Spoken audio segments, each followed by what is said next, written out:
एक बड़ा सवाल कि पूरे बिहार में जिस तरीके से बुलडोजर की कार्रवाई चल रही है, जिस तरीके से माफिया की छाती पर बुलडोजर चलाने का काम किया जा रहा है, क्या ये कार्रवाई जब बंद होगी तो माफिया फिर से छूट जाएंगे, फिर से वो ये जो तमाम गतिविधियां उसमें शामिल हो जाएंगे, या फिर उनके खिलाफ कोई बहुत ही अस्थाई इलाज करने की ज़रूरत होगी।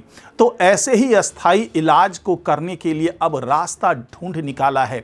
गृह मंत्रालय ने साफ साफ एक जो रणनीति बनाई है उसका खुलासा कर दिया है कि पूरे बिहार में 100 फास्ट ट्रैक कोर्ट तैयार किए जाएंगे। अब आप कहेंगे कि इसको मैं कैसे बुलडोजर से जुड़ा हुआ मामला मान रहा हूं, तो ये सीधे सीधे बुलडोजर से जुड़ा हुआ मामला नहीं है, बल्कि बुलडोजर की कार्रवाई जिन माफिया के खिलाफ हो रही है, जिन माफिया को आरोपों के दायरे में लाया जाएगा, उसके साथ जल्दी से जल्दी क्या हो सकता है, क्योंकि अभी 18 लाख मामले ऐसे हैं जो कि लंबित हैं कोर्ट में।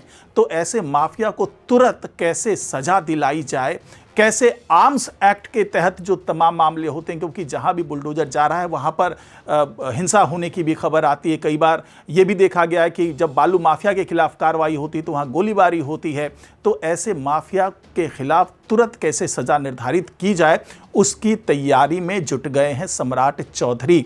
और इसके अलावा जो फास्ट ट्रैक की और क्या क्या गतिविधियां होगी, किस किस तरीके से माफिया के खिलाफ जो मुहिम है वो चलाया जाएगा, उसके बारे में अभी चर्चा कर लेते हैं आज की इस वीडियो में।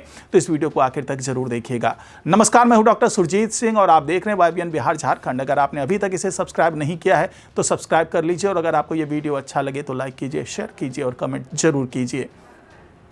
तो 100 फास्ट ट्रैक कोर्ट एक झटके में पूरे बिहार में बनाने की घोषणा कर देना, भले ही आपको ये एक औपचारिक घोषणा सी लगे और आपको ऐसा लगे कि इस तरह की घोषणाएं होती रहती है, लेकिन 100 फास्ट ट्रैक कोर्ट तैयार करना और उसमें मामलों का निपटारा करना, ये कोई बहुत छोटी सोच नहीं है, बल्कि बहुत दूर की सोच है जो सम्राट चौधरी ने अब लागू करने की सोच ली है। क्योंकि जब तक इनके पास गृह मंत्रालय जैसा महकमा नहीं था तब तक ये सोच ही थी, अब ये हकीकत में बदलने जा रही है। और क्या क्या काम होंगे इस 100 जो फास्ट ट्रैक कोर्ट हैं उसके बारे में समझिएगा, और आप ये समझ पाएंगे कि क्यों मैं ये कह रहा हूं कि ये उन माफिया लोगों के लिए तैयार किया जा रहा है। ये पूरा जो चक्रव्यूह है वो तैयार करने की कोशिश कर रहे हैं सम्राट चौधरी, ताकि जो कार्रवाई हो वो अंतिम और निर्णायक कार्रवाई हो, उसमें किसी तरह की भी लापरवाही ना हो, और जिनके खिलाफ कार्रवाई हो रही है माफिया के खिलाफ, उसको अंजाम तक पहुंचाने की जिम्मेदारी अब सम्राट चौधरी ने ले ली है। तो ये जो 100 फास्ट ट्रैक कोर्ट बनेंगे वो पूरे बिहार में 38 जिलों में और जो मंडल हैं वहां पर इन फास्ट ट्रैक कोर्ट को तैयार किया जाएगा। और ऐसा नहीं है कि हर जिले में केवल एक ही होगा या हर मंडल में केवल एक फास्ट ट्रैक कोर्ट होगा। केवल हम पटना की बात करें तो यहाँ पर 8 फास्ट ट्रैक कोर्ट का गठन करने का फैसला किया है। यहाँ पर 8 फास्ट ट्रैक कोर्ट केवल पटना में बनाए जाएंगे। इसके अलावा कुछ जो बड़े शहर हैं, चाहे हम गया की बात कर लें, मुजफ्फरपुर की बात कर लें, दरभंगा की बात कर लें, भागलपुर की बात कर लें, तो यहाँ पर 4-4 फास्ट ट्रैक कोर्ट होंगे, यानी कि हर जिले में 4-4 फास्ट ट्रैक कोर्ट होंगे। इसके बाद उससे छोटे जिलों की बात कर लें, चाहे बेगूसराय की बात कर लें, चाहे हम वैशाली की बात कर लें, पूर्वी चंपारण की बात कर लें, हम सारण की बात कर लें, और इसी तरीके से जो और भी कुछ छोटे ज़िले हैं वहाँ पर 3-3 फास्ट ट्रैक कोर्ट होंगे। इसी तरीके से 2-2 फास्ट ट्रैक कोर्ट होंगे जो इससे छोटे और ज़िले होंगे। इसके बाद 1-1 फास्ट ट्रैक कोर्ट, यानी कि 4 कैटेगरी जो है वो छोटे शहरों का होगा, और एक जो पटना में है वो 8 फास्ट ट्रैक कोर्ट यहाँ पर होंगे। अब आप कहेंगे कि भाई ये तो ठीक है, सब कुछ हो जाएगा, लेकिन यहाँ पे जो काम करने वाले लोग होंगे वो तो सीमित होंगे। तो जी नहीं, इन फास्ट ट्रैक कोर्ट के लिए अब 900 वैकेंसी खोली जाएगी, 900 कर्मचारियों की नियुक्ति की जाएगी, और इनके सहारे ये फास्ट ट्रैक कोर्ट को संचालित किया जाएगा।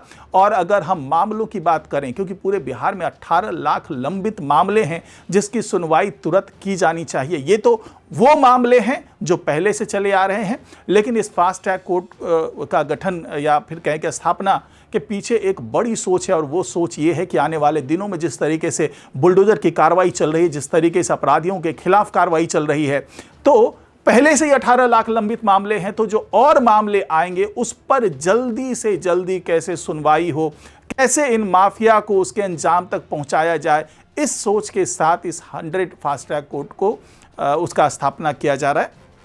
और सबसे बड़ी बात है, अगर आप ये समझना चाहेंगे कि भाई ये किस तरह के फास्ट ट्रैक कोर्ट होंगे, तो मैं बता दूं कि 100 में से 79, जी हां 79 फास्ट ट्रैक कोर्ट ऐसे होंगे जहां पर केवल और केवल आर्म्स एक्ट से रिलेटेड जो भी मामले हैं उसको वरीयता के साथ सुना जाएगा। अब सोचिए, अब ये इशारा सीधे सीधे आपको मिल गया होगा कि आर्म्स एक्ट से रिलेटेड जो मामले होंगे उसको वरीयता के साथ में इन 79 फास्ट ट्रैक कोर्ट में सुना जाएगा। 100 में से 79 यानी कि 79 कोर्ट ऐसे होंगे जहां आर्म्स एक्ट, और आर्म्स एक्ट वाले मामले कौन से होंगे?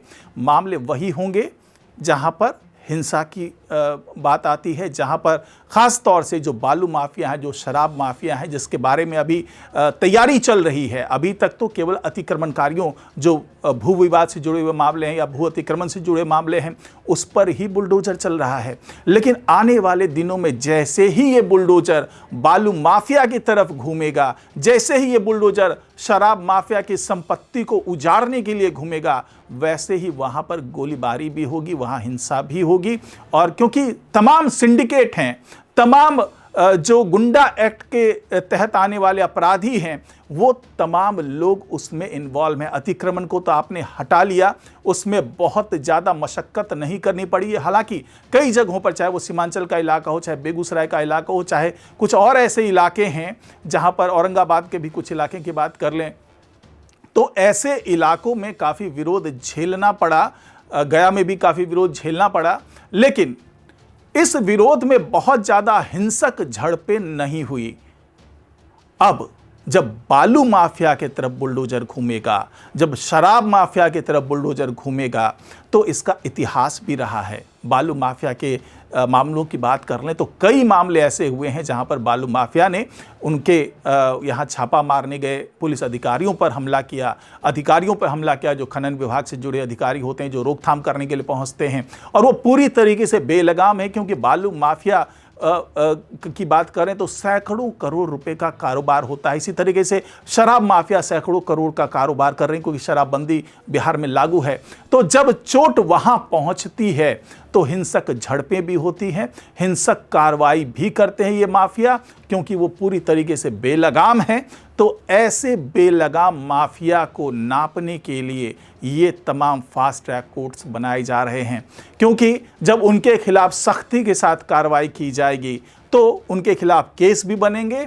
और ये निर्देश दे दिया गया है सम्राट चौधरी की तरफ से कि ऐसे माफिया के खिलाफ जल्दी से जल्दी सजा सुनाने का प्रावधान रखा जाए। यही वजह है कि ये तमाम फास्ट ट्रैक कोर्ट आने वाले दिनों में बहुत तेजी से काम करते हुए नजर आएंगे। और जिस तेजी से इसको मंजूरी मिली है गृह मंत्रालय के माध्यम से भी, विधि विभाग के माध्यम से भी, उससे ये साफ साफ लगने लगा है कि अब सुशासन को लागू करने की जिम्मेदारी पूरी तरह से सम्राट चौधरी के हिस्से में आ चुकी है। और वो कोई भी चूक नहीं करना चाहते, कोई लापरवाही नहीं करना चाहते हैं, बल्कि पुरजोर तरीके से बहुत ही सख्ती के साथ ऐसे माफिया से निपटाने की पूरी रणनीति तैयार करने में जुटे हुए हैं। और इसी की एक पहल है जो अगले चरण की बात करें, पहला चरण बुलडोजर की कार्रवाई का था, अब दूसरा चरण इन फास्ट ट्रैक कोर्ट का होगा, जहां पर माफिया को उसके अंजाम तक पहुंचने के लिए बहुत ही जल्दी और बहुत ही कानूनी तरीके से विधि सम्मत कार्रवाई करने के लिए इन तमाम जो फास्ट ट्रैक कोर्ट हैं उसको तैयार किया गया है। और आने वाले दिनों में इसका परिणाम भी देखने को मिलेगा। आज की रिपोर्ट में फिलहाल इतना ही। नमस्कार।